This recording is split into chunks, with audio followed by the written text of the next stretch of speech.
النهارده وصفتي ليكم هتكون وصفة مختلفة تماما عن أي وصفة بعملها لكم. هعمل لكم بقى البفتيك الكداب بطريقة حلوة، وكمان بتتبيلة بنفس طعم البفتيك اللي بتجيبيه. طبعا الأسعار غلت، وطبعا عايزين نعمل حاجات موفرة في البيت. بنص كيلو لحمة مفرومة هعمل معاكي 11 قطعة بفتيك، بس بطعم بقى البفتيك الأصلي. وكمان الكفر بتاعها هيعجبك جدا، ومش هيتقشر من عليها خالص وانت بتقليه.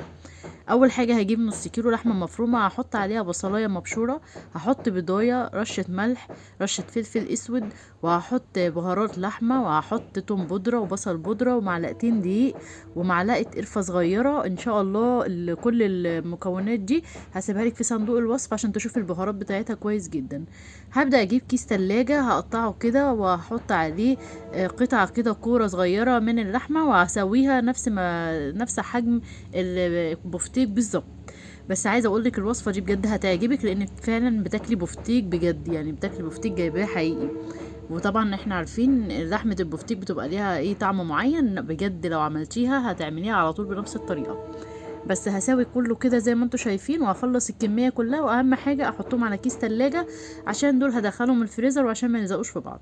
ما بين كل طبقه والتانية هحط كيس تلاجة، هدخلها الفريزر مده ساعتين تلاتة، او من بالليل للصبح. وتحاولي بقى تقومي الصبح كده قبل الغدا تعمليها وتحطيها في بقسماط وتدخليها التلاجة 10 دقايق بس.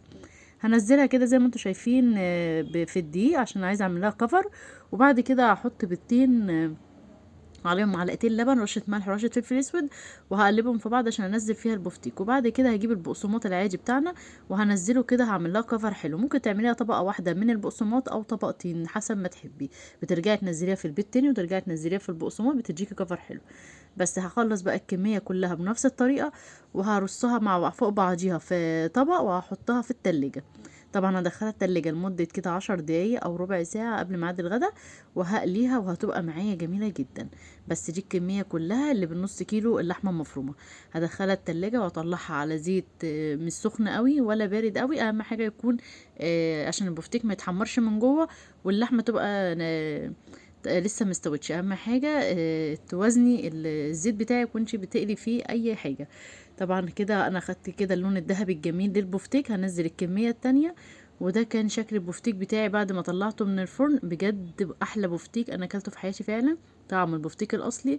وكمان الكفر بتاعه جميل جدا، بصوا عامل ازاي، تحفة بجد. جربوه قولي رأيكم فيه ايه في التعليقات، وما تنسونيش في لايك وشير للفيديو عشان يوصل للناس كلها، وتعملوا بنفس الطعم الحلو دوت. وان شاء الله كل مكوناته هتبقى في صندوق الوصف تحت. ما تنسوش لو اول مره تكونوا موجودين معايا في القناه اشتركوا في القناه عشان يوصلكم كل جديد من وصفاتي.